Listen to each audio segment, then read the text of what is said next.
I'm sure he's got a collection of portable trains at home or some shit. It's like everyone's got a nerdism. Of a portable train. What's a portable train? Do you mean a model train? Sorry, I'm not into portable trains, so I don't know the correct vocabulary. It's like a fold-up bike. It turns up at the station, you take it out, you put it in your pocket. It's fold-out train. So here we go.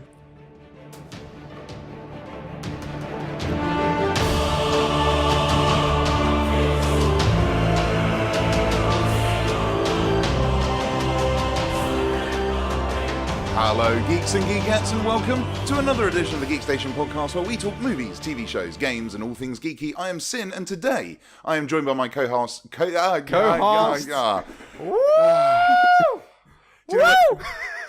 know what it was? It was because I've changed the wording. That's what it is, and that's so. I'm Sinn. You were looking at the word Aron, and you were saying host, weren't you? That's exactly it.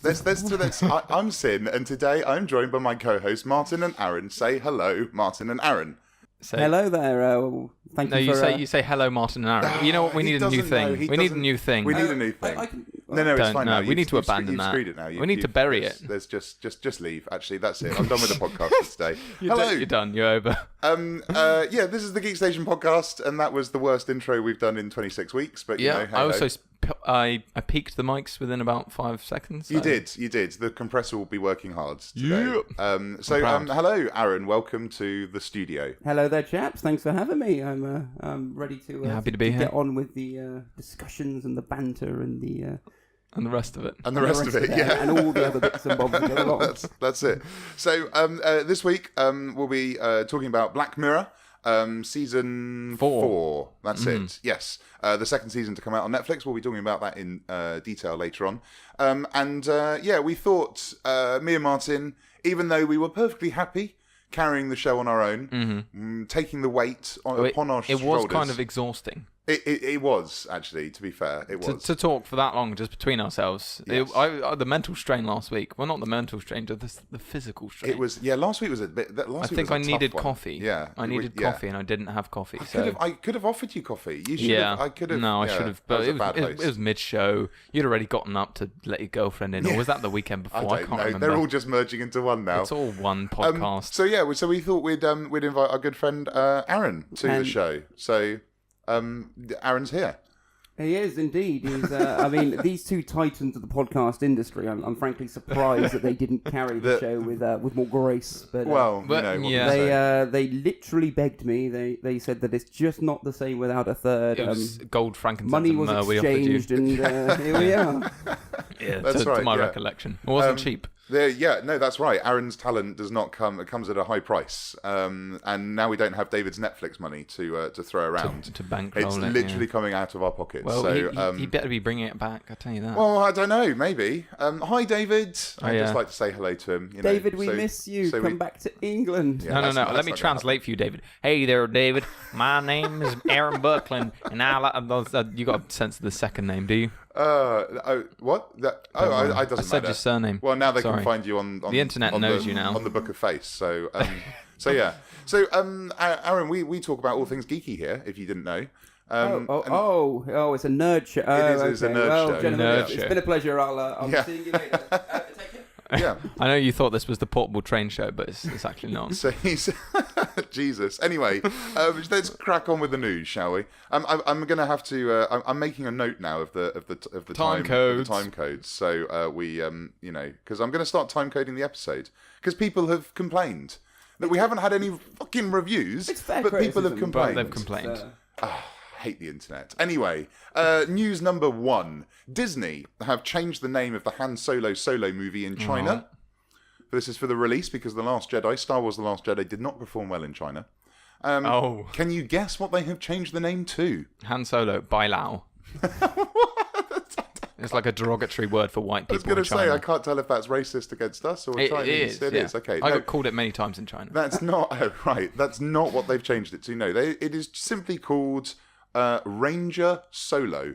Ranger Solo. He's not a ranger. Whoa, but he's not a ranger. But this brings up many things. The first one is if I'm a non-Star Wars fan, if I hate Star Wars, and I went to, or at least I liked Star Wars, and I'm a Chinese person, and I went to The Last Jedi, and I did not enjoy The Last Jedi, and then I see this film called Ranger Solo, and I go and see this about this grand space opera, and it's a fucking Star Wars film, I'm going to be pissed off. Are they trying to hide it? I mean, with Rogue One, they had a Star Wars story. Yeah, so that's been completely dropped. It's literally called Ranger Solo. Is it Ranger : Solo? No, just Ranger Solo. That makes even less sense. All one word. Ranger Solo. So Solo Ranger. So it's just weird, isn't it? No, but why is that better in Chinese?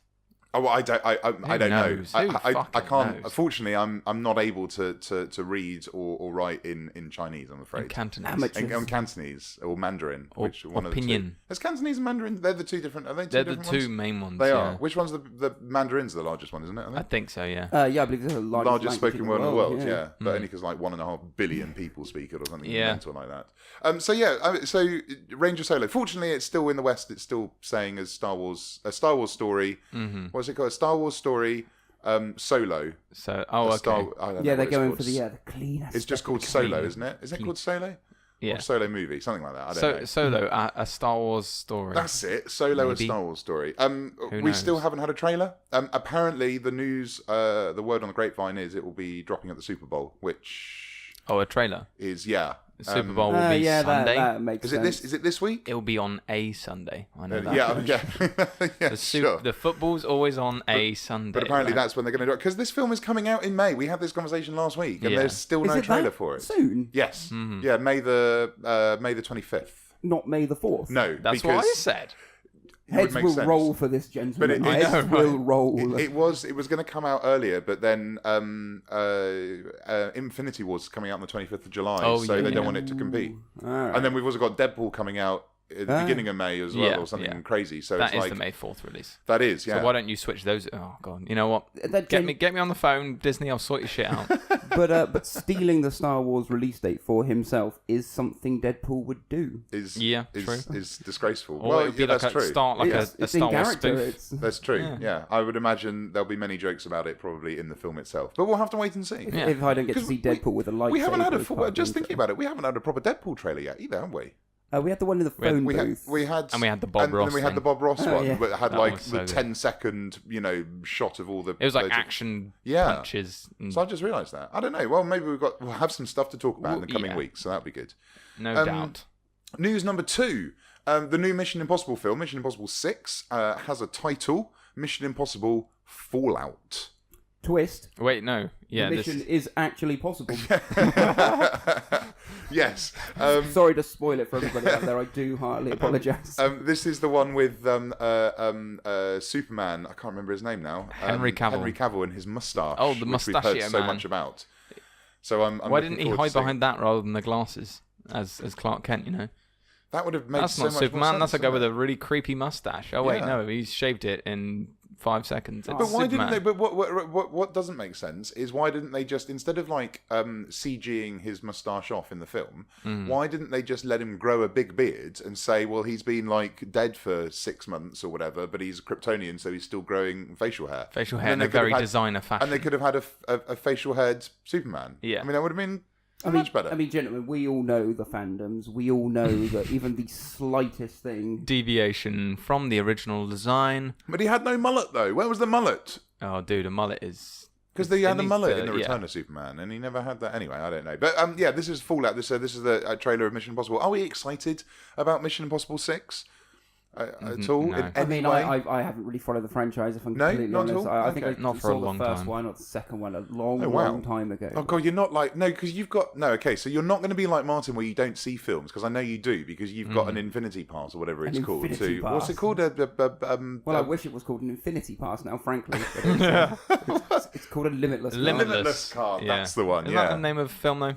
Limitless. It is the name of the film. Oh wait, no, it's the Bradley Cooper one, isn't it? Yeah. Have you seen that film? Yeah. No? Oh, I was going to say. Oh, okay, sure. And I saw an episode of the TV show, and that was fucking terrible. Awful. The show was. That's why I got cancelled after the first season. I do see an unhealthy amount of movies. I must admit. Well, no, that's good. It's because Martin doesn't see any. I see. Martin only sees the ones he needs to see for this show, and that's it. So I see a lot of films. I mean, that's fair enough. I very much just enjoy the whole cinema. Okay, that's good. He's just trying to. But do not make excuses for this man here not watching films, all right? Because just no.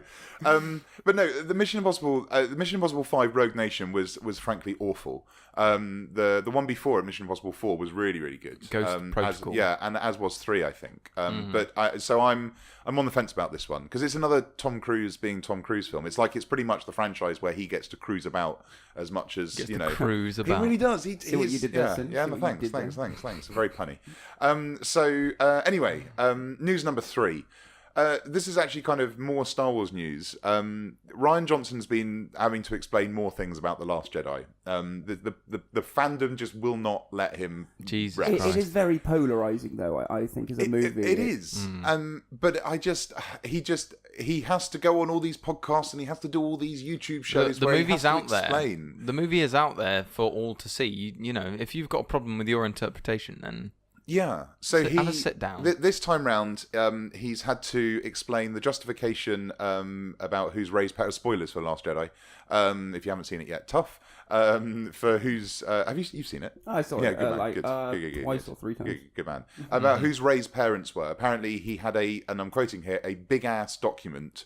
That he worked on for months and months and months on whose raised parents could be, even going so far as putting down theories like she was a robot, she was a clone. Dude, that'd be tight. Basically he said every Reddit theory I had in this document, and that's where I decided. So it wasn't like he just went, because people are saying that it was just a throwaway. And it was. It's not done. I don't think it's done yet, though. I think there is more to be explained about. I think I'm in the minority when I think it's a good thing. I think it is too. That her parents were no one and that she came from nothing. Exactly. I think it's a really poignant plot device that anybody can be special in this universe. That you don't need to win the genetic lottery. Exactly. Or be a virgin birth from the Force to whatever as Anakin was. So when the Codebreaker, when he said sorry, was it the Codebreaker or no? It was Kylo Ren. Sorry, when he said that her parents were gamblers and drunks and. Yeah. They basically sold her to get high, effectively. I frankly enjoyed that as an origin story. I thought it was all that was needed. I mean, you've got the grandiose lineage in the Skywalkers. You don't need another one set in this universe. Exactly, and you don't need her to be the daughter of Obi-Wan Kenobi or anybody like that because. Oh, but we need more Kenobi there. Well, we might be getting some. There's Force rumors. Ghost Kenobi is going to rematerialize. Or maybe an Obi-Wan. Obi-Wan's spin-off film is also good. It may be in the works, and the other thing was that he had to justify the light speed attack of the rebel fleet, and people were saying, "Oh, why don't everybody haven't they done this before?" This? And it's because it's a massive waste of resources because you're firing a heavy frigate ship into other ships with a light space drive. To be fair, in war, that's a pretty good trade-off. But this is the thing. It was, but I saw that, and I saw it. Apart from it being incredible, it was that's amazing because that's a real Hail Mary. That's this is the last ditch. I'm going to fire this. We're going to do it, and hopefully the rebels will get away. It's not it's in the tactical playbook to fly a capital ship through other capital ships. Capital ship piloting 101. You're taught on the first day of the academy. Someone should have. I think someone should have done that before, though. Or here's the kamikaze fleet. It's just a bunch of small frigates but they could have done it to destroy the Death Stars or to do whatever. But that's the problem that people have. But the thing is, the rebels. Their ships are valuable. They don't have many of them. Yeah, especially at that point for them. Well, exactly. But it's worth one heavy frigate to take down a Death Star or Starkiller base. Well, I think at different points in the story as well. There, when the rebels did have more resources, why didn't they think about doing it at that point? Because they don't. Because it's okay. So let's put it into some real world context, right? Mm-hmm. Okay. We could probably destroy an enemy port in this country or in this world by just putting a dreadnought on full speed and driving it into a country, right? And it would do some severe damage. But we don't do it because it's a massive waste of money and resources. These dreadnoughts and battleships cost billions of pounds to make. I mean, this is on the assumption that it needs to be a dreadnought-sized ship. Well, it is, because he actually, in the same interview, he said that like an X-wing or a Y-wing going into light speed isn't going to do any damage. It's just going to get obliterated. Cool. Well, another real-world comparison would be something like Pearl Harbor, in which the Japanese basically did that, and they thought it was worth the resource. And that's essentially it's not a long-term tactic, though, is it? Oh no, absolutely not. It's just weighing up the gains versus the losses, and if they're worth it. And in this case, obviously, they believed it was. Hyperspace Sucker Punch later, and it was fucking awesome. And people just need to get over themselves. Anyway, I'm done with people and trolls on the internet about The Last Jedi. It's a film. It's out. It's canon. Yeah. They're not remaking it. They're not. That's ridiculous. If George Lucas has anything to say. People have actually on the internet turned to George Lucas. Like I've seen some, whether it be troll or not, but George Lucas come back and save your franchise. It's like, no, that's what we said after the prequel trilogy. Yeah, exactly. Are you kidding me? Yeah, exactly. Like I don't know. Anyway. Yeah. Let's move on. We spoke about Star Wars already. News number 4. Pacific Rim trailer. We just watched it. What do we think?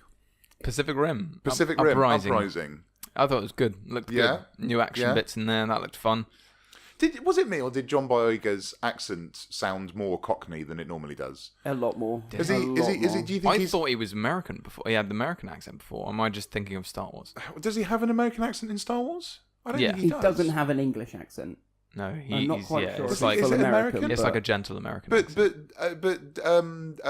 Daisy Ray, Daisy Ridley has an English accent. Sorry. She's English. Well, they're both English, yeah. Yes, but she puts on an English accent in Star Wars, right? Or does she put an American accent? No, she just has an English accent. Yeah, but John Boyega has an American accent, doesn't he? Okay, maybe that's why, because I haven't seen... Oh, I don't know, maybe that's it. I think what he was like, maybe he was going for, like, because he's Idris Elba's son, they've just, like, asked him to ham it up as much as possible. Oh, potentially. Like, just go full, just go full Cockney, just do it. What a rhyming slang and everything. Yeah, but yeah, what do we think to the trailer? I mean, it looked good, right? I mean, I think it looks like an absolutely outstanding popcorn film. I think sat in the cinema, it's going to be incredibly entertaining. Yeah, that's going to be. I think all the buildings getting destroyed will be there. There might be a danger of it being a bit of a throwaway movie, one that you enjoy but don't really revisit or that. I found that with the first Pacific Rim. I like the ideas. I liked everything behind it. I don't think it quite came together though. Yeah. I mean, I've said on this show before. I mean, I didn't enjoy the first one at all. Like, I didn't think it was a bad film. I wanted to enjoy it. I just thought it was just a bit. I love the idea of the kaijus. I love the Jaegers and. It just everyone says it's a really good film, and I just find it quite. I don't know, just samey and a bit cheesy and just. It's a very safe film. Yeah, definitely. And then this one just looks as though they've just cranked it all the way up to 11, and we've got we've got multiple... Jaegers fighting Jaegers, and we've got kaijus climbing over buildings. I mean, it looks spectacular. Yeah, no, I think as you say, it's going to be, it's going to be nice to look at, but like I said, I think I'm going to see it at the movies. I'm going to leave, and I'm going to be thoroughly entertained. Yeah, but we will probably talk about it on here when it comes out. Yeah, I mean, I would imagine a whole episode would probably be dedicated to it. Well, that's if Martin actually goes to see it. No, as I say, he sees films. If it's on here, I will see it. It's the only time we can get him to see any fucking films. Netflix CEO has said critics didn't enjoy Bright because they are, quote, out of touch. What? I mean, no. Let's get the mirror out on this one, shall we? Who's out of touch, really?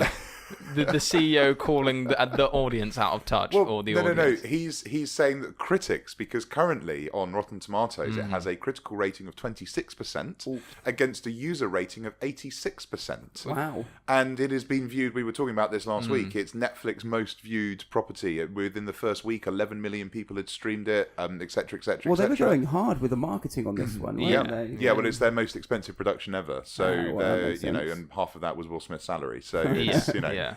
But yeah, apparently he's panning it because they don't know. The critics are saying they don't know what they like, and I don't know. He can say what he wants at the end of the day, but this, I mean, regardless of Bright, and we delved deep into Bright a couple of weeks ago. Critics at the moment, I don't seem really hitting the mark, are they? Because I mean, if I think back to say Blade Runner last year, critically acclaimed. pretty much universally. I mean, I didn't enjoy it. I know that you did. Mm-hmm. I'm not sure if you enjoyed 2049 if you saw it. Well, yeah, I saw it.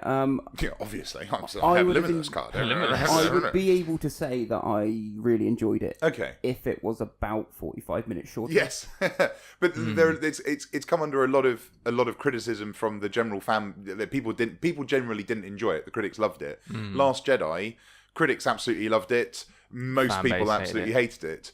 You're always going to get that, though, aren't you? You're going to get that disconnect. But you do. But at the moment, it feels like it's getting more and more. And I just, I think maybe he is right that the critics have more than ever become something that is so removed from the fan base, from the actual feel of it. I mean, it depends on what publication you go to. Maybe an aggregate of critics are saying, that is out of touch. They are out of touch with what we're saying, but there are publications out there that do justice, I think. I'm just trying to think, because I used to read things like Empire magazine and stuff like that. I don't anymore. Total Film. Total Film, and they always used to kind of strike a chord with me. They always seem to know what they're. But I think some of them are too a bit art snobby about cinema, a bit too puritanical about it. Because the thing is, Bright was 2 hours of just fun. It wasn't. It was a buddy cop film. Exactly. That's all I have to say about that. Exactly, but it wasn't. But I don't think it's worthy of a 26% rating.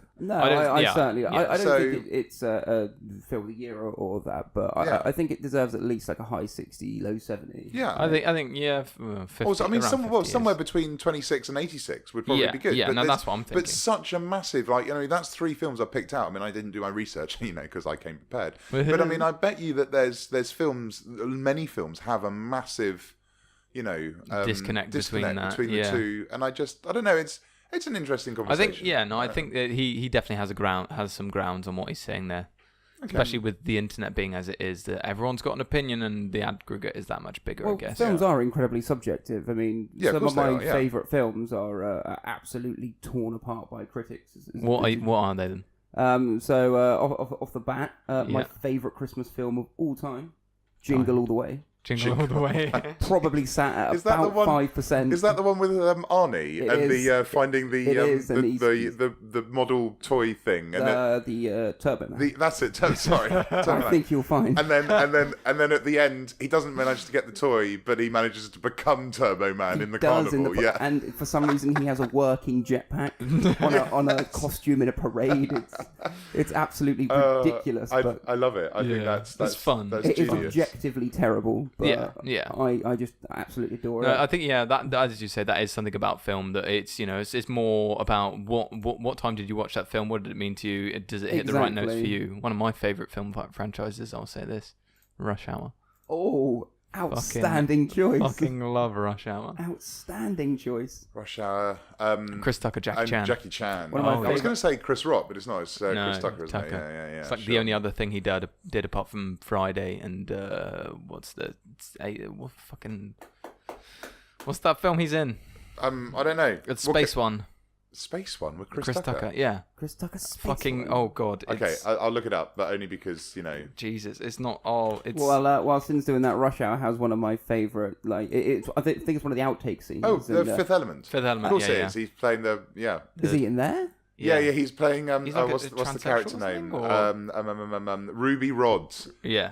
The guy with the microphone. He's doing the radio show. God. Yeah. Ruby Rod. Yeah. that's the Chris Tucker impression there. Well, that's just yeah. Anyway, let's move on. The original RoboCop screenwriter is writing a sequel to the original film that will ignore films 2, 3, the TV series, and of course the reboot. Because we need more RoboCop in our lives, more original RoboCop. Let's reboot another thing. But it won't be a reboot; it will be a sequel. Well, no, let's take some old property and let's make another thing of it. Let's not come up with anything original. Yeah, exactly. Yeah. I mean, again, what do we think to this? Would we be excited about watching a sequel to RoboCop, the 1980s? I'm not excited unless I hear it's good. Yeah, right. I kind of agree with Martin in the fact that RoboCop can be incredibly hit or miss. It can be fantastic or it can be awful. What did you think to the reboot? Did you both see it? Have you seen the reboot? I haven't. No. Really? Was it a film? It's the one, where he's got the black suit. He's got the. No, you haven't seen the reboot. No. It came out like a couple of years ago. that is the most under the radar thing. It was one of the. I think you'll find it was one of the biggest films of the on year, the actually. radar. And it stars Joe Kinnaman, Gary Oldman, Michael Keaton, and Samuel L. Jackson. Oh my god! Have you not watched this? Have you not really? No. What did you think of it? It was awful. And why should we watch this? It was absolutely terrible. Remind me, I've got to show you the trailer for it afterwards. Then. Okay. I'm going to make a note. Sounds trailer fun. for RoboCop. It may even be on Netflix. Samuel L. Jackson is in RoboCop. Yeah, it's one of those. He plays a cameo role type thing, but he's Samuel L. Jacksoning it about. Yeah. Anyway, this is my. You guys know you're both gamers. Do you know? Are you aware? Dabble in the industry. You're aware of the character Duke Nukem? Duke Nukem. Oh, yes. Were they making a movie with John Cena is rumored. He's rumored to be in talks for a Duke Nukem film. He is not Duke Nukem. He is very PG-13, isn't he? Well, this is the thing that they're going to go two ways with this. If they do it, they're either going to do R-rated Deadpool, which would be absolutely incredible with Duke Nukem, and it would be a throwback to my childhood, early 90s, playing Duke Nukem. Like, oh my gosh, I get goosebumps thinking about it. Or they could make it a shitty Disney-esque type film. This will be Duke Nukem Forever, the film. Yeah, exactly. Exactly that. 15 years in development, and we got this. I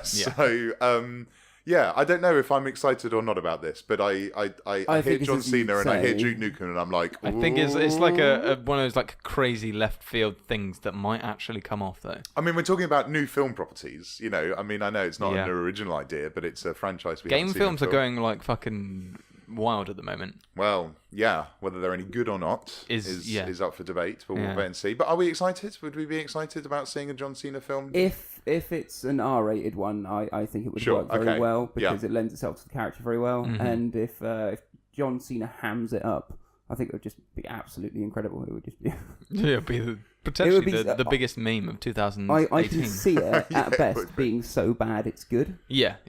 Yeah, I mean, I don't know. I don't know which studio is behind this or anything. I don't know. As I say, I don't know if it's a Disney Fox production or if it's because we have to start saying Disney Fox now. Disney Fox, they are the same. Is it Disney Fox or Fox Disney? I think Fox will just. I think 20th Century Fox will cease to exist and it will all be Disney. But we'll wait and see. So I don't know. But yeah. I mean, I don't know. As I say, it tickles something in the back of my head that kind of goes, "Oh, this might be good." So I don't know. Not quite my jimmies, but just the back of my head. Just the back of your neck. News number 8: Rampage. This is the new film with Dwayne "The Rock" Johnson. Has got a second trailer. Dwayne "The Rock"? No, he was just Dwayne Johnson in this trailer. He was. That's right. So I always call him Dwayne. The Rock Johnson. Yeah. He's he will always be the people's champion to me. Yeah. Well, there you go. Can you smell what he's cooking? You completely missed. You, Aron. I'm pointing at Aron again. Just the medium of pointing you and pointing to the podcast. You, the listener. Our newest co-host, Aron. You weren't even aware that Rampage was becoming a film. You missed the first trailer. I certainly wasn't, but you've opened my eyes, and that trailer was just everything it should be. It's this obscure video game from so long ago, and now we're making a movie. My only complaint about that is weren't in the games the animals were as big as the buildings, right? Well, you grew throughout the game, didn't you? If I remember it correctly. You got stronger and bigger as you went on. I didn't even know it was off a video game until Martin said it was. So they climbed the buildings. It's a very old, obscure one at that. I honestly can't believe I can just imagine the room where they were all chatting about new movie ideas, and they were like, "Well, what have you got, gentlemen?" I honestly think they were like, "Hey, how can we make a new film that kind of stretches into some other property that we can bring some extra fan base and extra buzz about? Let's get Rampage and make a disaster animal film. It's going to be because this is with The Rock. And it's going to be the beginning of a franchise because it's going to be like Godzilla. You can bring in other animals. You can have because that's what it's. Let's have Mecha Godzilla. Well, I'm cool with that. We'll have Godzilla versus King Kong this year. Is it the end of this year? Is it Mecha Godzilla? It's not. No, it's because the Godzilla film because Godzilla and King Kong, Skull Island, they're in the same universe, aren't they? And it's their big franchise. Yeah. Do you think they should bring in Cthulhu for that? I think that potentially could be the one who sets them apart and says, "Look, maybe lads, get along." I think a good Arkham Horror Cthulhu film would be that's thing. apparently that is something like that's in the works. I think it's possibly. Actually, I might be thinking of a video game. It would be quite hard to portray though, because it's not really classic horror, is it? It's psychological. That's what terrifies me more though than actual normal horror. It's something getting under your skin and really. But I'm not sure how they would show that on screen, because obviously movies are a very visual thing. Yes. I mean, that's it's not like a book where you can delve deeper into these ideas. You need to be able to show it, and you need to be able to. Yeah, I think even in a video game as well, you can portray ideas a little bit more complex issues. Yeah, you've got more time to develop them, and more sort of abstract methods of showing that. I think there was one recently on Steam actually, like one set. I can't remember what it was called, but it was on early access or something.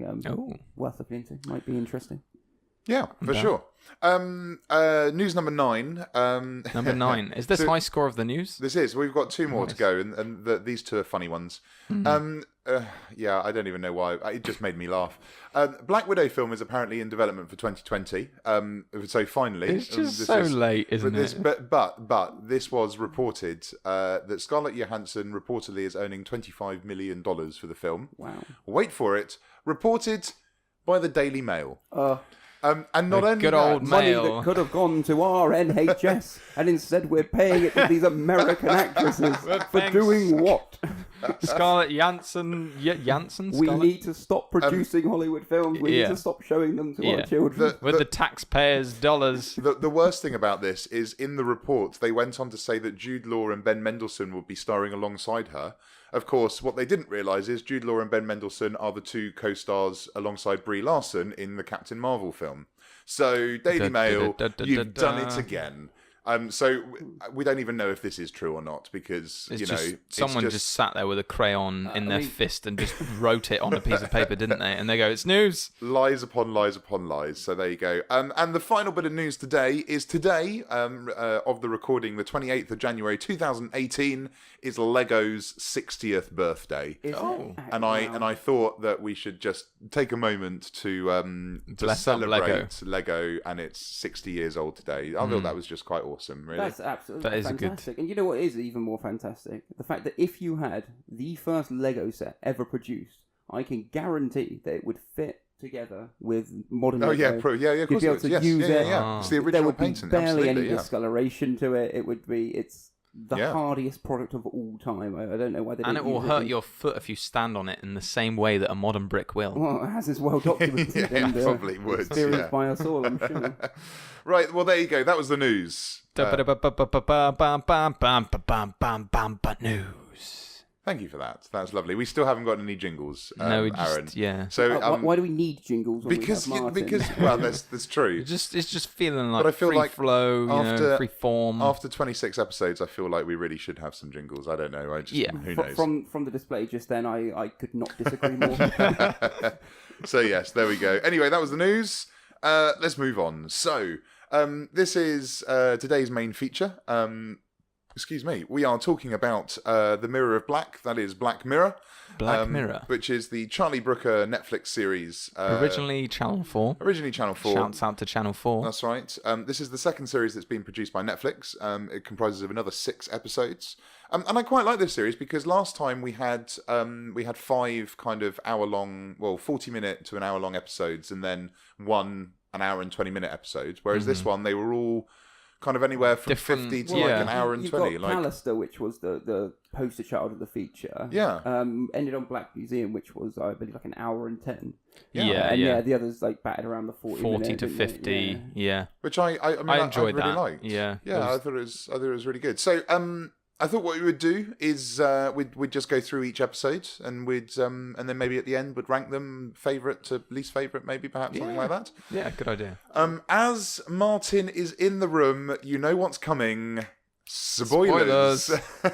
I can't help myself. Martin can't keep anything under his hat. I'm just too excited. It has been almost a month since release. Well, it has been. So if you haven't already watched it, I think we would all recommend definitely going to watch the series because it was good from the beginning. Yeah. As I warned Martin last week, the one thing I will say is if you're going to watch them, do not binge them. I know that it's tempting to binge on Netflix, and it has this wonderful autoplay feature. But I'll be honest. It's wonderful, but it's also sometimes when you're like, I want to watch it, and then I just want to lie here and stare at the ceiling for about 15 seconds. Yeah, but have you noticed as well, just a slight off-piste thing, that you can't pause when it goes into the autoplay and you get the little box in the corner, it says episode starting. You could be mashing the keyboard spacebar. It does not pause Netflix. Oh no, you need to hit escape and then it just stops the autoplay. I don't know if you can pause the episode. But that's what I mean. I just want to pause. I just want to go stop. But it won't even pause the episode that's playing. Yeah. That's what I mean. It's just really annoying. I literally just play the next episode and then pause. And then pause it. No, that's what you have to do. But then sometimes you catch the first bit and you're like, what's going on here? Yeah, I'm going to watch this actually. But no, don't binge them. I binged them, and I'll be honest. After episode 6, he was catatonic for. I wanted to shoot myself. I think the episode 2 and 3 after those back to back, I was just a bit like, oh. But there is only one. I mean, the final episode has got a nice happy ending, which we'll come to, I suppose. But there's only one happy ending. There's only one happy episode. Whereas previously, at least there have been other happy episodes. Whereas this one, it's just depression after depression. Pretty bleak. It's bleak's the word, which is fine. I don't mind that. That's what the show's signature is. But holy God, it was. I think the episode in the middle was a godsend though. You wouldn't know, Hang the DJ. Hang the DJ. Yeah, that was good. Anyway, I saw the episode name and I was like, this is not going to be positive. But then I was like, oh wait, it's just the song at the end. Yeah. Anyway, let's start. Start of Callister. USS Callister. You already mentioned it, Aron. So this is their kind of take on Star Trek, I suppose. Would be their Space Fleet, was it? Space Fleet. It was a Space Fleet with and as you said, it's their take. It's more of a comment on online bullying than anything. It's in Black Mirror's extreme way. It's online bullying. It's the extension of virtual reality, the extension of computer games being made into these vast worlds where you'll be able to interact with your real self and everything. Did we like the episode? Did we enjoy it? I thought it was a good episode. I very much enjoyed it. I mean, when you're watching it for the first time, when the way it develops, I think is just outstanding. The way you go from the way he's treated in the workplace is your sympathies are kind of with him at that point. Yeah, they are, and you're like, the episode goes, we can see where he's coming from, and then when he jumps into the Starfleet simulation for the first time, and you see his colleagues there, you're like, ooh, that's a bit weird. Yes. What's going on here? You don't really know what's happening, but I mean, it's just like if I had you guys ported in and I was just poking you around with the Sims and trapping you it's a weird thing, and then you find out that these are basically conscious people. Yeah. Yes, that's the ultimate twist, isn't it? Like because it builds, doesn't it? So it starts off, and you think, oh, okay, he's a bit repressed, but he manages to work through his problems by porting his having a bit of mates. escapism in That's there. It, and we're all thinking, he's a nice guy. He's a bit of a sleaze. He kisses them at the end. Oh no, it's fine though. It's his reality. Yeah, exactly. You have that. That's exactly. And then suddenly he's taking saliva, and then suddenly he has a machine that's creating the woman that he thinks. It's like essentially cloning them digitally. That's right. Yeah, and then you're thinking, okay, well he's a bit weird. That's fine. And then you realise that he's a sadistic fuck. It just goes into overdrive at that point. Yeah, and he's turning, and then it just builds, and like when they're on the planet. And his pizza gets delivered, and it's like pauses, and everything pauses, and they realise that like the alien is it's like, it's Gene from accounting or whatever. You're right. How are you hanging in there? Yeah. The biggest victim of the series, by the way, would be that pizza delivery guy not getting his tip he worked so hard for. Dude, that was heartless. Utterly heartless. What was it? Got it here in 20 minutes and you get 20 quid or something. Was it $20? Yeah, something like that. Ultimately, Nanette is the big villain in that, but... I mean, I disagree, Mark. Yeah, That's I disagree. He could have done it. I want justice for the pizza. I was going to say, you're screaming out to all those Deliveroo drivers out there that don't. When you get the option that says, "Would you like to tip the driver?" and they're like, "No, fuck off. They're already charging me enough." Yeah, I guess so. Have you ordered off Deliveroo? Just Deliveroo, yeah. And it's like and you get like the Deliveroo charge, and it's like £2.50 or something, and then there's a separate option to tip the driver. You're like, I've just paid £2.50 on top of the. I'm not tipping the driver. American. We live in a country where people are paid fair wages. Right. Maybe not great wages. Yeah, absolutely. We have minimum wage. I don't know. Let's not go into that. But I really enjoy. This is probably my episodes, my favorite episode out of all of them. I think, and I just like it because obviously I'm a Star Trek fan, so it was nice to see Charlie Brooker's kind of satirical take on classic Trek, which I just loved, and I loved the set design. I loved the idea of it. Yeah. I loved how they all played along with him, and then as soon as he logs out, they're like, "Get me a drink." They start drinking alcohol, and I just when they're like, "Oh yeah, we got nothing down there." Yeah, we've tried rubbing up against each other. That's such a good touch. I think it's markedly different to the rest of most of Black Mirror. To be fair, even visual design, as you say, the set design is colourful because it's in this Space Fleet game. And the fact that a lot of it is quite comical, it is fairly dark when you get down to it, but it does feel a bit more. It's a Black Mirror episode, isn't it? So feel a bit less sadistic and violent, and ultimately really just dark. But I really enjoyed it. And I also I loved the ending as well. For two reasons. First of all, Aaron Paul's cameo. So good. Yeah, that's right. Yeah. I heard his voice and I was like, I'm 50% sure that is Aaron Paul. And then he spoke a little bit more, and I was like, yeah. So apparently he did it, but he had a proviso. When he was speaking to the casting people, Charlie Brooker or whatever, he was like, "I'll do this. I'll do the voiceover as long as it doesn't prevent me from being in any future Black Mirror episodes," because he's such a huge fan of the show, apparently, which is I just think is awesome. But I love that. But I also just love. There's a bit where they make it out of his own. Little server where he's been running the mod into the real world, and then she sits in the chair and they go off, and one of the characters on the bridge goes, "We just have an infinitely procedurally generated universe in front of us. Let's go." And I just would be a series in itself. But just as a gamer, that's the ultimate fantasy to be able to. That's cool. No Man's Sky, my friend. It's not. No, it's so far from that. But to be able to just it's for me, as I say, I'm a Star Trek fan, so it's the ultimate fantasy is to be in a Star Trek universe and to explore the science universe. Fiction, yeah. And they get to do that at the end, and I just thought that was so cool because it had a happy ending. It was a really depressing episode, but at the end, they're just able to, free. And here's a question: what happened to him, Daly, at the end of the episode? So he was inside the mod and the server. In his own. Did he? So does he? Is he just forever a vegetable? I think he'd be trapped in that mod. Because he can't exit out of it. Yeah, so but the mod was deleted, so he's just basically in purgatory. So he's just in darkness forevermore. Yeah, essentially. Or maybe his conscience was deleted along with the mod. Who knows? Well, that's what I mean. It's unusual for Black Mirror to give you such ambiguity about because usually it's no, he's trapped in purgatory. He's fucked, or they escaped. He's gonna suffer. But in this, it just goes all dark, and he's like no, and then that's it. It was him chasing them into the wormhole. But I really enjoyed the episode. I thought, as I say, it was my favourite for sure. Anything else you want to say about the USS Callister before we move on? No, I think that's okay. about covered it, isn't it? So episode 2, this is Archangel, directed by Jodie Foster. Yeah, I saw that and I was like, hey. So this is the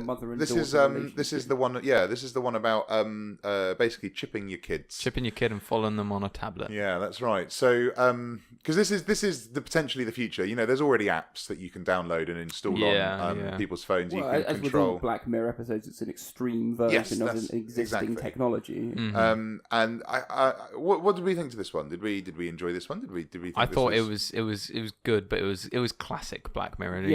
You can really imagine it happening. You're like, this is probably where it's going to go for sure.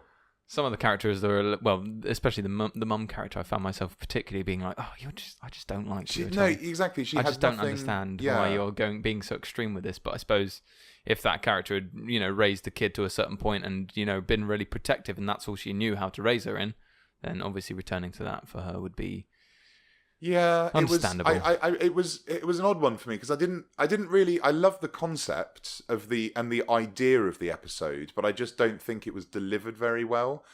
I just felt that it just missed. It was very safe. It was very cookie cutter. Yeah. There was no major plot twists. No, exactly. Like with USS Callister, when you find out that they're all actually conscious. Yeah.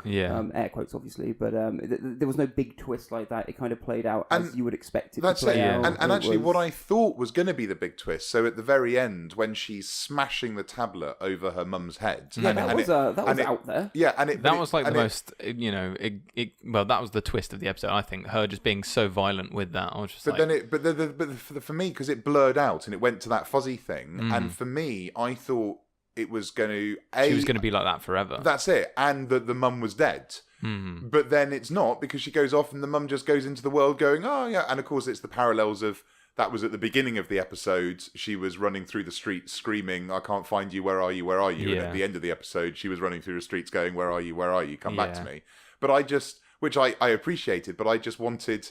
I wanted a darker ending, which I never thought I'd say about Black Mirror. They could have easily done that, I think. Yeah. I particularly, for me, I liked the world building in this one, and what I mean by that is there's a line.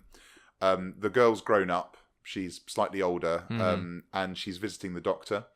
And the doctor's talking to the mum about the Archangel program and how it was banned in Europe last year. I was just about to say, I do like how they explicitly said that it was never popular, it was never caught on, there was all these sanctions. Yeah. I did enjoy the fact that they did explicitly point that out. And I love that. Makes you think, ooh. Yeah, for me, when Black Mirror's world building, that's when it's at its best. Absolutely. Yeah. It tells these individual stories really well, but when you get a sense of what's in the greater world, you're like, oh, this is really I think good. that's what really comes together in it when they brought in with the Netflix money, like all this like kind of American link for it, having like the two sides from either side of the pond as well. Yeah. Obviously retaining the Britishness in parts. And we'll come back to the world building when we come to Black Museum. Black Museum is the piece de resistance. Suddenly you're like, okay, I see what's happening with this. So anything else you guys want to say about Archangel? Anything particular that you favourite moments or anything like that, or should we just move on? Yeah, we can move on. It wasn't my favourite of the series. It was good. It was passable, I guess. I think also it's a good social warning for the future. Like this, this is going to happen. I think it's if we go down this route. It's surprising though, because I do like Black Mirror best when you can imagine it happening. Yes, when they take something that we all kind of use, but just amp it up to 10, and you can kind of see, maybe in 20 years. Yeah, here's how technology could take it too far. Exactly, which this episode kind of did, but it just didn't really hit the mark for me. No, sure. So episode 3, Crocodile. Crocodile. So this is the mother who started off. She was a lovely young lass. Oh, they're in the car and they hit the biker, and then her boyfriend knocks over and kills a biker, and then her life is forever ruined. Well, she seemed to be doing quite well until they came back. Yeah, exactly. She seemed to be doing absolutely fine for herself. Moved on from that. He was swallowed up by guilt. She kind of moved on. He came back and and brought up all that stuff. And do. Do you remember when we killed that guy? Happens to me all the time. 10 things you don't want to hear. This was the least favourite Black Mirror episode. It was less about the technology, and more about the psychological. Well, you had the memory, thing, and the device, and the autonomous pizza truck delivery, which I thought was quite cool. But hazardous, I think, as we've all very as exemplified in this episode. Well, as Jeremy Clarkson has said, when we get autonomous cars, all we will have to do is jump in front of them, because they are going to have to be programmed to stop when they see somebody in front of them. Yeah. So people are going to troll the roads by just literally standing in front of autonomous cars would probably go at about 5 miles per hour. Yeah, well, we'll see. But I really, really like this episode. I love the psychology behind it. I love the escalation of the character. But the whole episode just was completely ruined for me at the very end when the police, she'd gone to the people's homes. Because she was like, I'm just have to kill everybody, basically. That everybody really annoyed knows. me. Like she was obviously when it all happened in the the intro there, she was obviously new to the killing game. Obviously didn't harbour any not a really old intent. pair of hands. Exactly, and then that happened, and then all these years later, she then covered up that killing by killing someone. That's right, yeah. She then covered up that killing by killing someone. And she just became this expert murderer. Yeah. But what got me was she saw the baby in the cot, and you're like, oh my gosh, it's going to happen. I was like, you don't need to. It happened, and you're like, okay, Black Mirror, that's fine. You're Black Mirror. You're allowed to go this dark. Yeah. But it was when the police went, oh, why would you kill a blind kid? And I was just like, I mean, that was just too... It was too on the nose. It was unnecessary. Although I did love the turn to the gerbil and it'd be like, well, we'll just get the memory guys in here. In a twisted and horribly macabre way, I did enjoy the fact that they went there. It obviously made me walk outside, have a fresh breath of fresh air, and question life. But this is 3 episodes in. So at this point, you're like, if you've been binging these, you're like, holy shit. Those 2 back to back, I felt were pretty dark. It's just that what's it called? The image, the meme from Narcos, where he's very he's like standing and looking into the distance. That's the meme when it's like when you finish a Netflix show and you don't know what to do with your life. Yes. You're just looking out. No, I think going there was a good move on their part. It was ultimately just why did you do that? And then you go, oh, he's blind. And you go, oh, why did you? Oh, then obviously producers. That's it. I But then just seen the final twist of the guinea pig. I thought was good, but it implies that either they have better memory recall technology to apply to a guinea pig without suggestion. Or there was a lot of to be fair, there was a lot. They would have to because smell association with the beer all throughout it and the music. So actually, excellent point.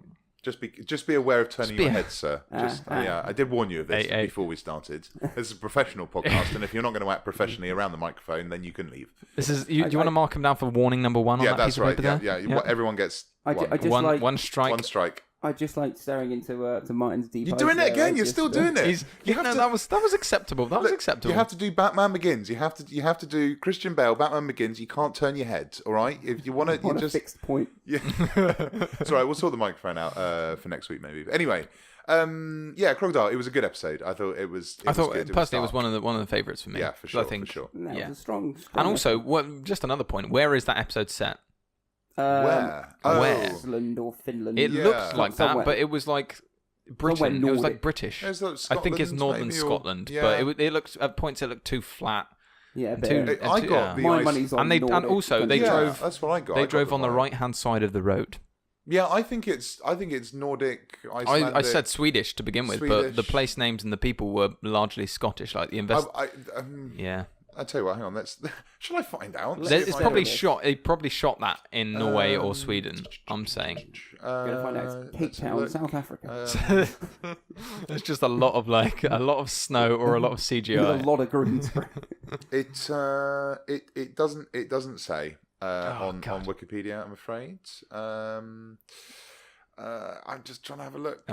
We are never going to know. Scanning it. The episode was shot in Iceland. Brooker had originally called out for filming in Scotland in his script, but Netflix suggested Iceland as a more stunning backdrop. So that's why some of the signs are Scottish, because they're probably in the script. Most of the people were Scottish. There you go. So that's why. Everybody's right. There you go. What a lovely laugh. Hey, lovely. I'm glad that was cleared up, honestly. Now I can die happy. Anyway, let's move on. So this is the happiest episode of the series. Hang the DJ. This is Hang the DJ. So I was thinking this, right? So this is the one about the dating app, and the whole episode is actually you find out an elaborate simulation, just to find these 2 people to get their 98.9% match or whatever it is. 99.8, which I think is lovely. And I thought this was a really happy episode, and I was really good until I was listening to another podcast, and someone pointed out this isn't a happy episode because all those people in that simulation are just like the people in the USS Callister They're all conscious. Is that established? Well, it's not. No, it has to be for it to have any sort of meaning. I can see why people would say that. So when you get the app, the 99.8% app, do you do a scan of your brain to create infinite consciousnesses of yourself? Well, if it is like no. I think it would only. The simulations are done for yourself only. And then it runs you, and then all the other people in that are simulations of other simulations. Sure, but if you think about it, but that just means that it's like the USS Callister over and over and over again. Like all the simulations, you're just. It's not actually as happy as it is. But they seem to have been deleted at the end. Well, that's true, and they seem to be quite happy about it. Yeah. They all seem to be. I think they're fairly happy because looking at this episode, these people don't have jobs. All they do is exist to date. And have in sex. Some scenic, nice place. I was have pretty dinner. jealous when watching it and realizing that you just live at your own leisure. Yeah, that's true. You go swimming, and John Boy's playing frickin' squat. I say John Boy because that's John from Peaky Blinders. It is. It's Joe Cole.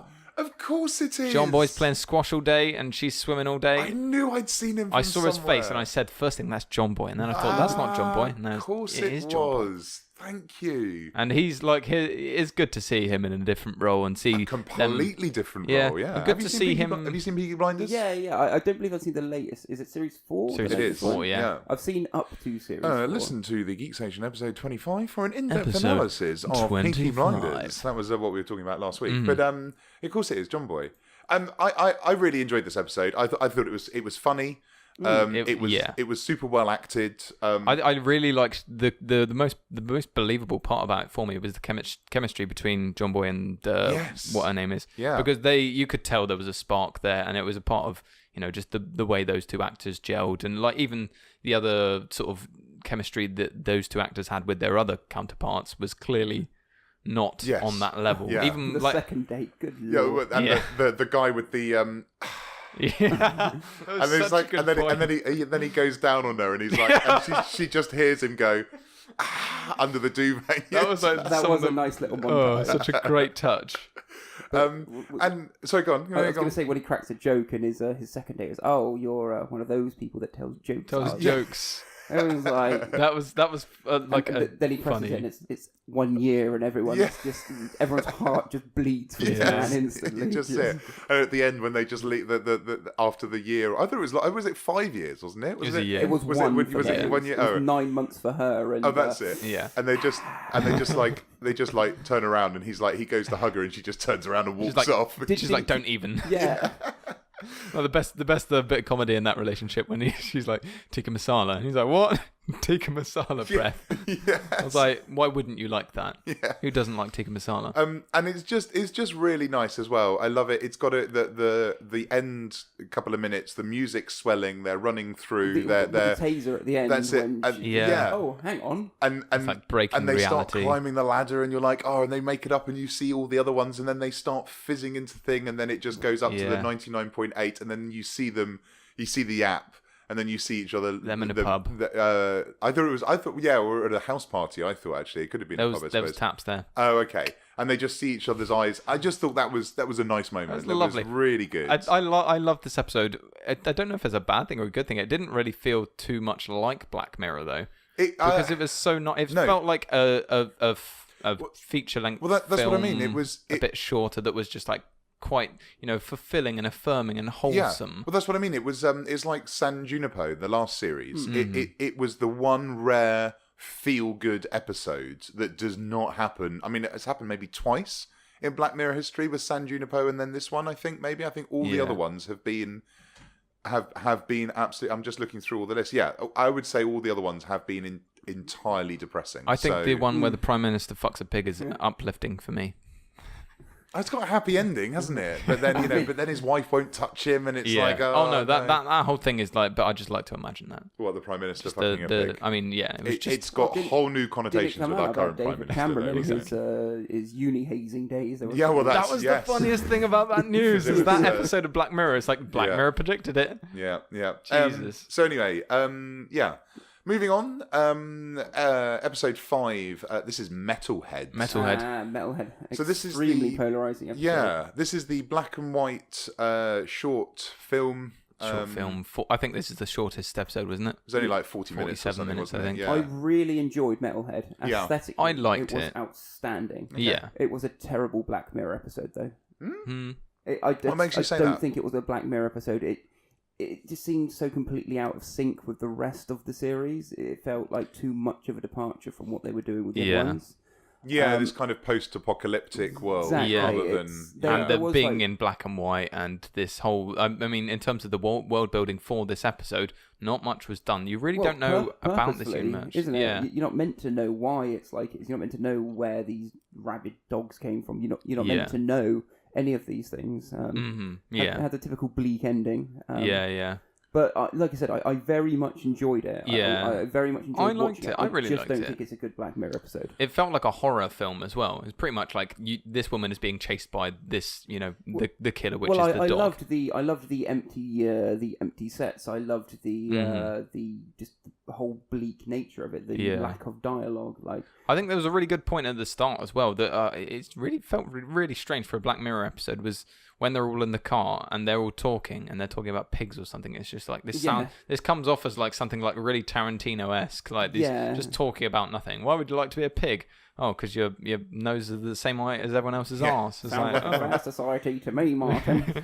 It's a snout. So I really liked it. I liked the complete bleakness of it. I loved the post-apocalyptic setting. Apparently, the original script would, when she's in the tree and the dog goes to sleep.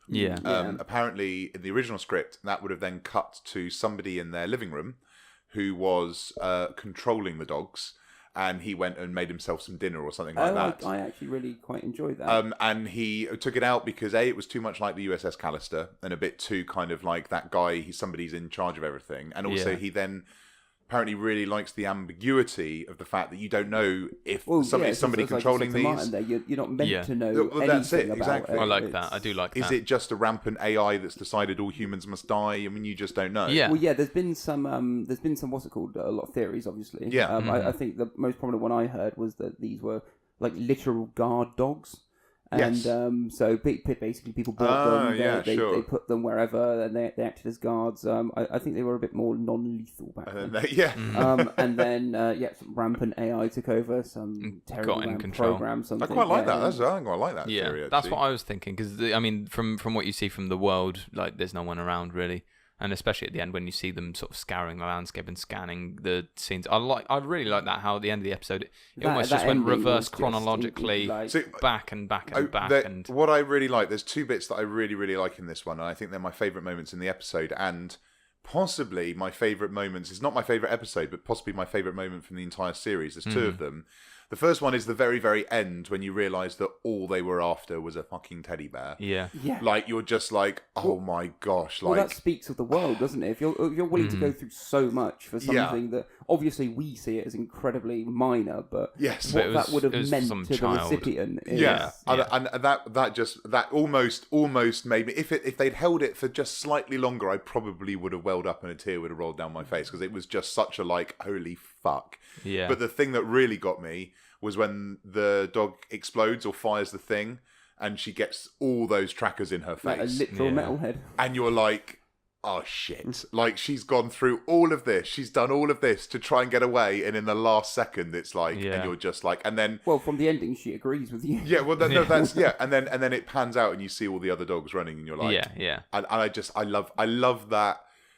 Dare I say it, that bleakness, that absolute just like... It's like, well, you almost did it. Yeah, but you're not going to win against this. I very much enjoy things with endings that make sense. Yeah. I'd like... No one likes the Deus Ex Machina, just, oh, look, the military arrived and now they're killing everything and saving us. Yay! It feels like a cop-out. It feels a bit cheap. Whereas the ending to Metalhead, it felt... natural. It felt like you realise that this is the end. You realise obviously everything you've been through. You physically can't push yourself any further. So. No, that's a good reading of it. It was I thought it was a nice. I love post-apocalyptic stuff, so I thought it was a nice little short film. Really well done. As gamers, I'm not sure Sinn would appreciate it too much, but hopefully Martin will. I got some massive like Last of Us vibes during the whole episode. Yeah, with the especially with like the survival nature of it, having the backpack as well. She was exactly. She abandoned that at one point. The scavenger and just everything about it, which I really dug. Yeah. I would love to be able to play Last of Us. I should just buy my PC subscription to a PlayStation Now. The Last of Us, and then I can stream it. As a massive side note, as I only picked it up on PS4 way after it was released, and everyone says it's instantly propelled into my all-time favourites. Mm-hmm. It's interesting that you get that vibe from that is interesting. I quite like that. And then we move on to the final episode, Black Museum. Black Museum. Fresh on the mind from watching it this morning. Well, there you go.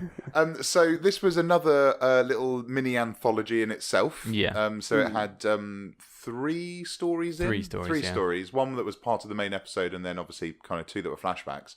So for me, it was probably my second favourite episode, I think, out of the series. Mm-hmm. I loved the story of the actual episode. So the fact that the end of the episode, you realise that actually the girl is the guy's daughter. Did you guys pick up that at the beginning of the episode when she first meets the proprietor, he asks her what she's doing? Yeah. And she tells him, my father lives nearby. It's his birthday. And I'm here to, and as a sort of surprise. Something about my mum wants to surprise him. Yeah. So interesting. So classic Black Mirror foreshadowing. Okay. I didn't pick up on that. But yeah, it's I read it online afterwards. I didn't quite get it myself, then it just makes it so they told you what was happening at the very beginning. Exactly. What did you think? I need to rewatch that, I think. Yeah. No, I think there's a couple nods to it.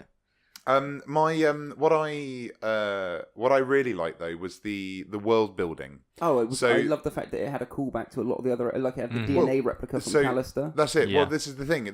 It's suddenly what Charlie Brooker has done now is he has created his own Black Mirror universe. Yeah. So no longer are all these episodes standalone. Some of them maybe, some of them aren't. I think that is the implication with some of it. Like especially Metalhead. I don't think that's not part of it for sure.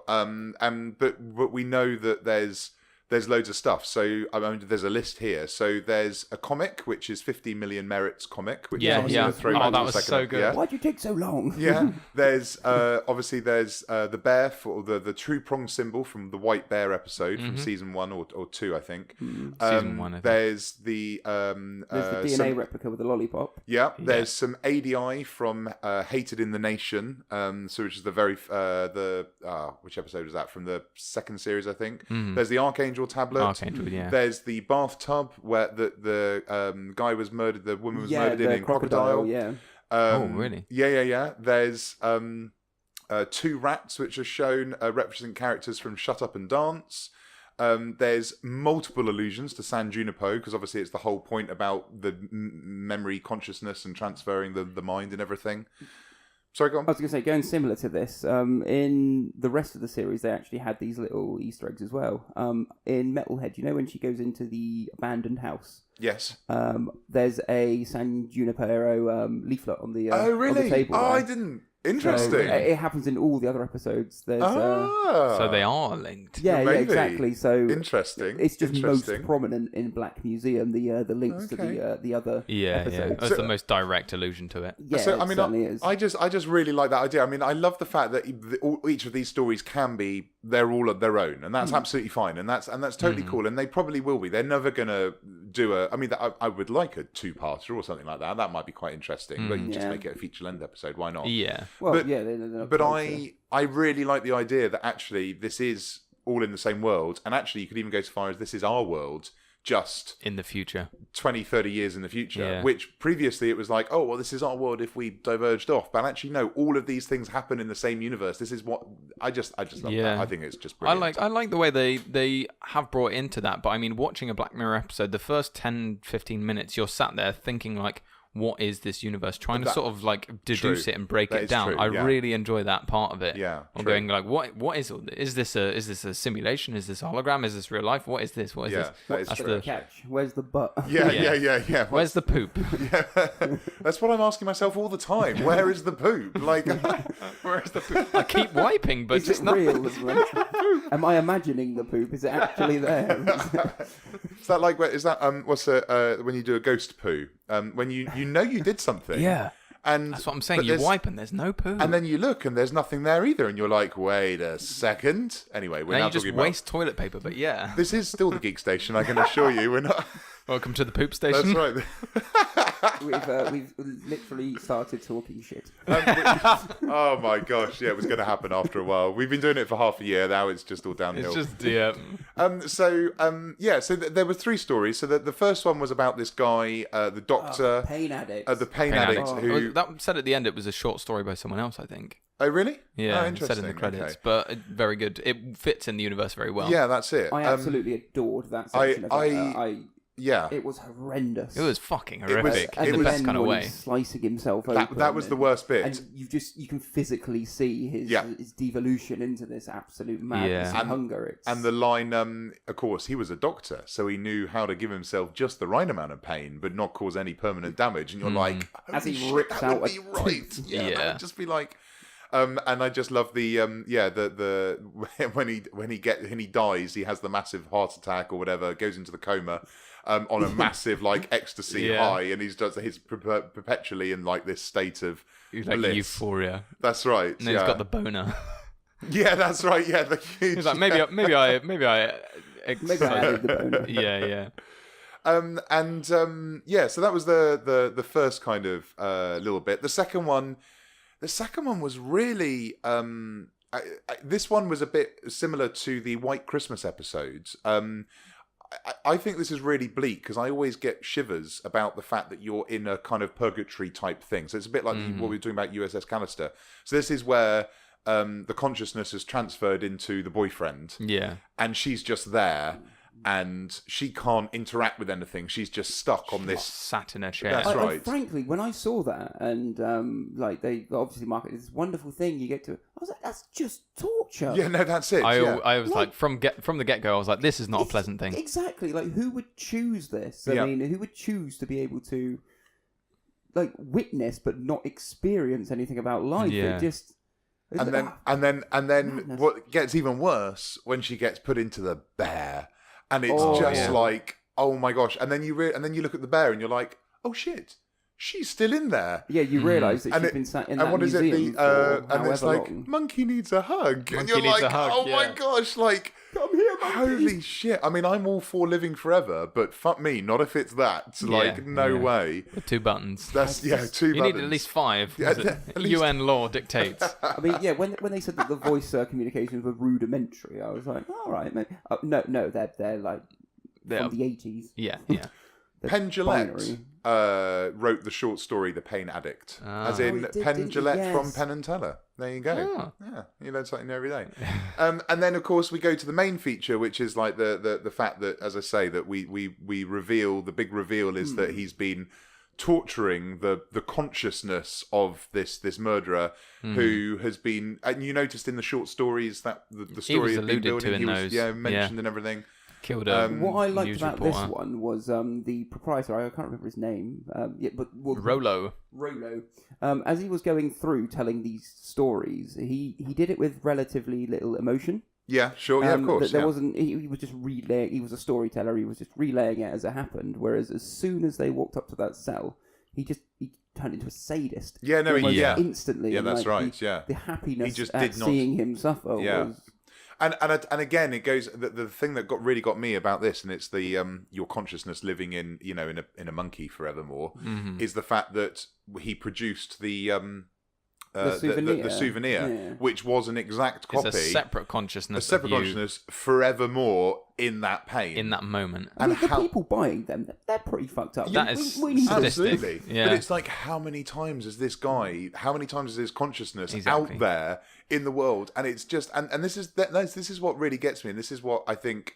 Obviously, the episode is somewhat alluding to, is if we do go down this route of being able to transfer our consciousness, people are going to be able to do weird, fucked up things with it. People are always going to do weird things. Yeah. And that's what gets me more than the blood and the doctor mutilating himself and everything. It's just the bleakness and the utter kind of I don't know what the word is, but just the thought of of my consciousness being multiplied 1,000,000 times. Yeah. I don't know. Eternally suffering. That's right. Yeah. Just one thing you just threw me back to with the pain doctor. Yeah.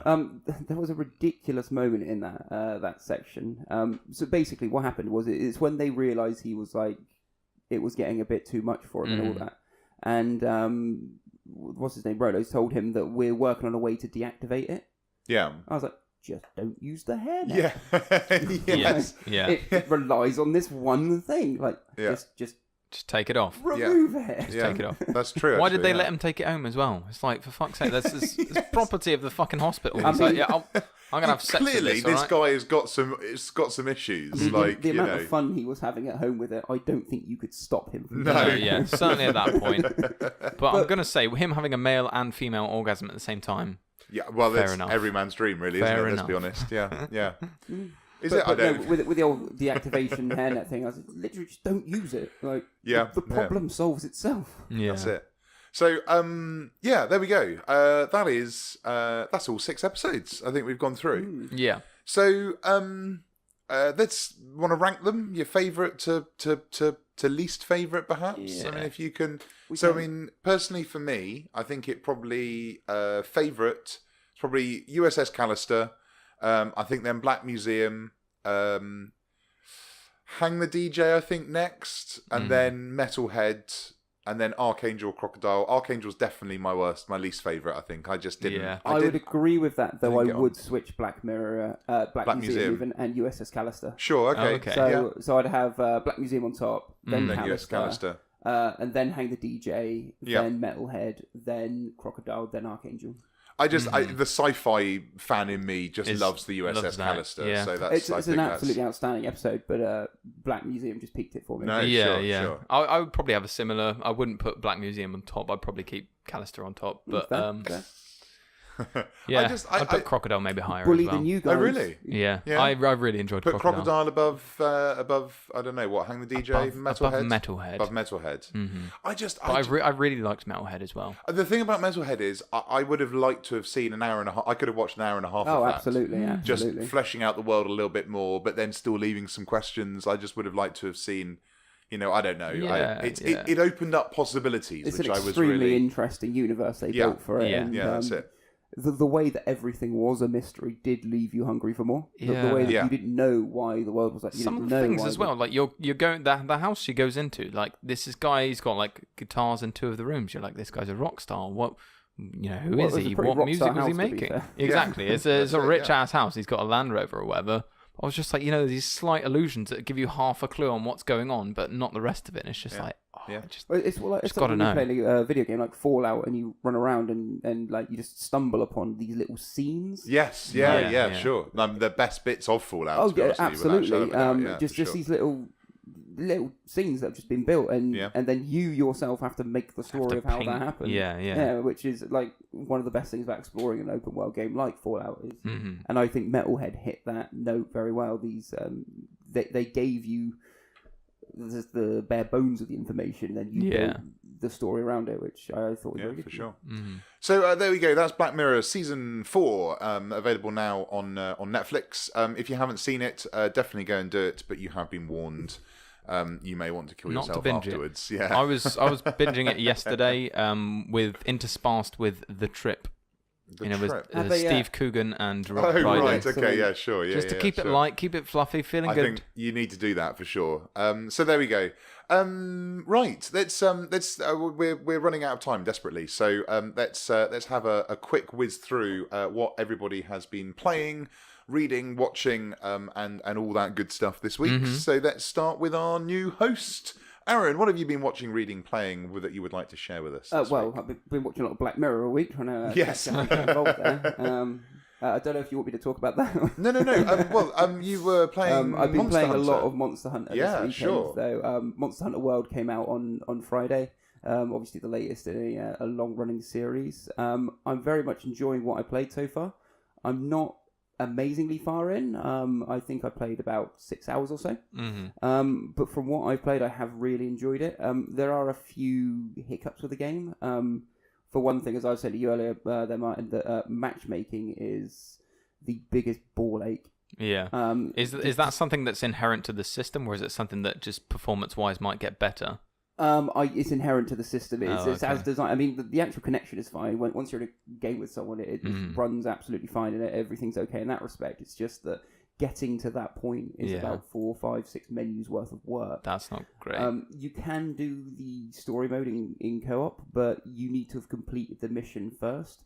And again, so you can't complete it all in co-op essentially then. Well, no, and if you're on the same mission, so me and you've both done 4 missions, and we're both on the 5th one, we haven't done that mission, so we can't do it together. Okay. Which I don't very like. It's a bit annoying.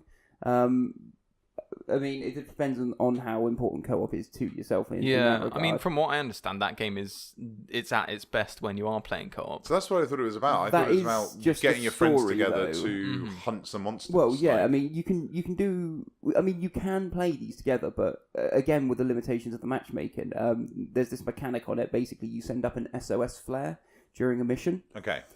Just to go, oh, help, I can't do it, help me out. And basically what you need to do is you need to send up that flare, your friend then needs to respond to it. And it's just a bit convoluted. You just want to be able to click join Sin session, jump in with him, load up the mission. Okay. I do think it's by design, though. I think that Monster Hunter doesn't really want you to experience it as part of a group the first time. I think it wants you to experience it solo. I think it wants you to have to prove yourself, basically. Okay. Sure. But that's, So, again, I do think it is a conscious design decision from the team there. As long as it's not them just being obtuse about it. Well, no, certainly not. They're deliberately obtuse. They're obtuse about most things. If you've ever played a Monster Hunter game, anyone in the series, they do not like giving information out from the beginning. They like you to have to. I like that. But as I say, that's the game, though, isn't it? Is learning and discovering. Exactly. And it's not your traditional game that's going to hand you everything on a silver platter.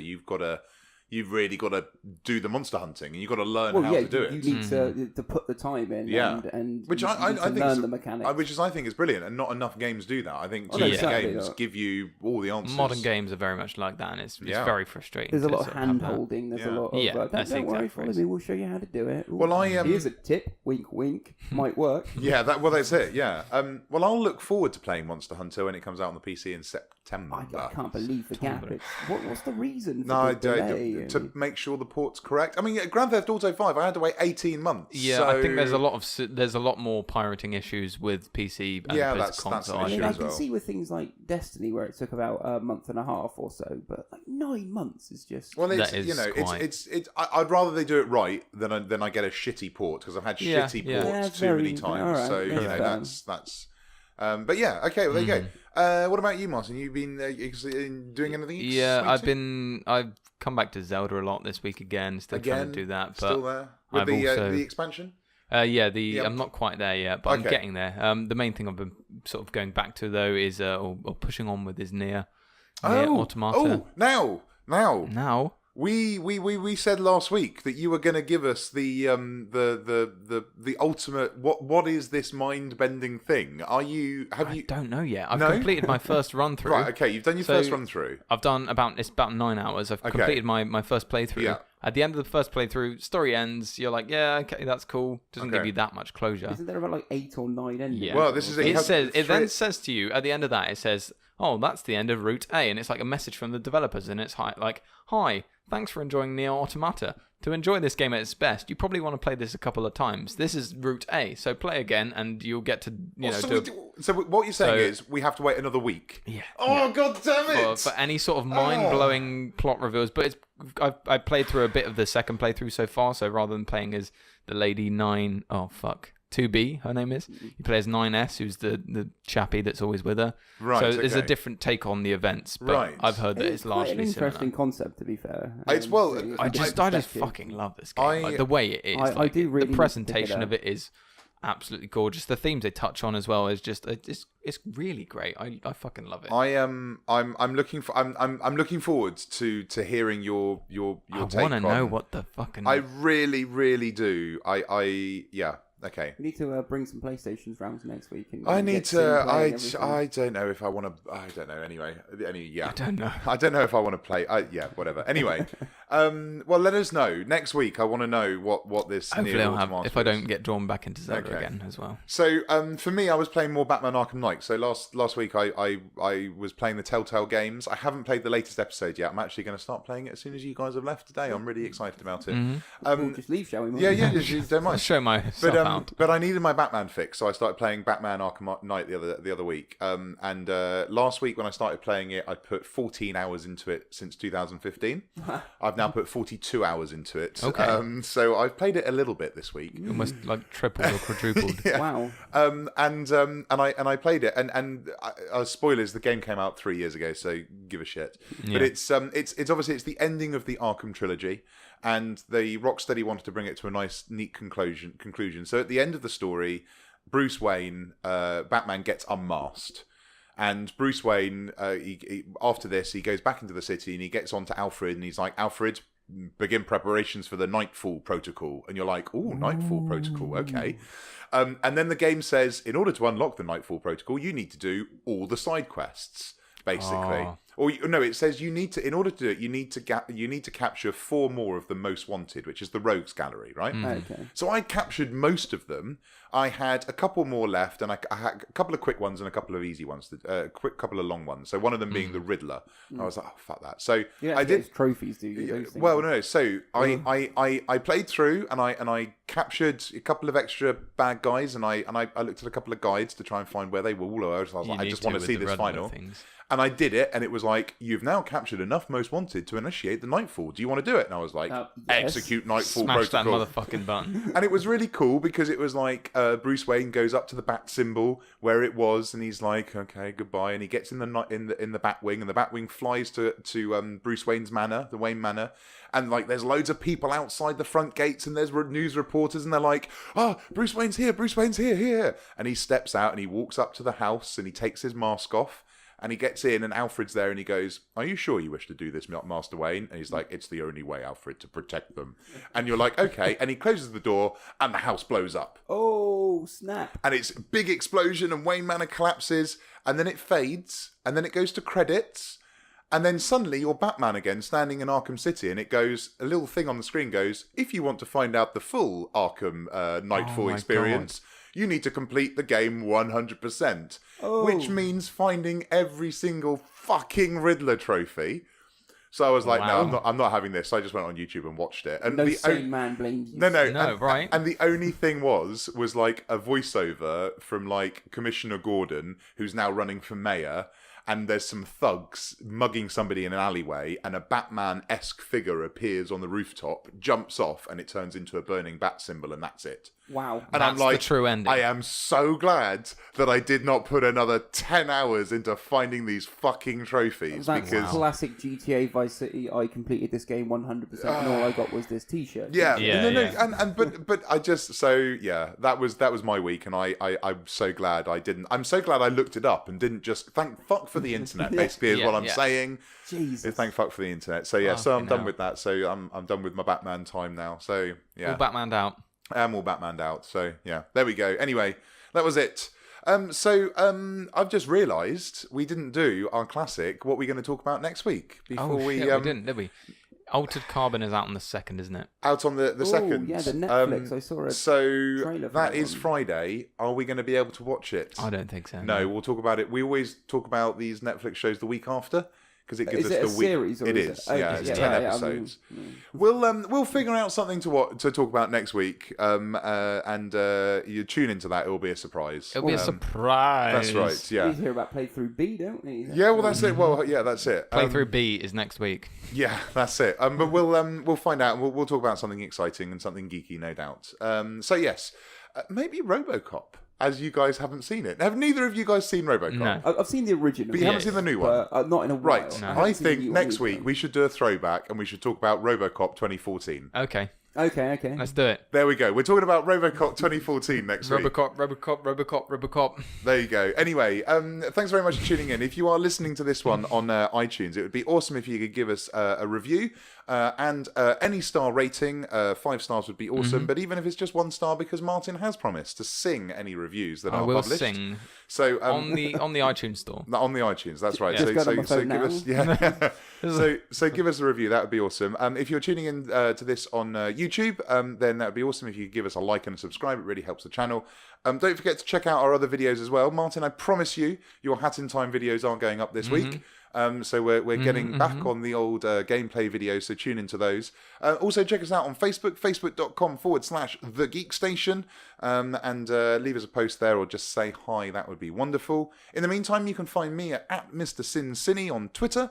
Martin, where can they find you? You can find me at MartoTGS. That's Marto with an O. Marto with an O, not an TGS. Martin. It's a long story. We won't go into it. Aaron, are you on Twitter at all? I'm not. I never got into the old Twitter. Don't worry. I only use it to post videos that we make on YouTube and TGS. So, I think I had an account from a long time ago to sign up for free things. I'm gonna start using Twitter the moment people start following me in this podcast and start tweeting to me about the podcast, and I'll be like, hey, let's have a conversation. But until then, I'm open to conversation, but no one's talking to me.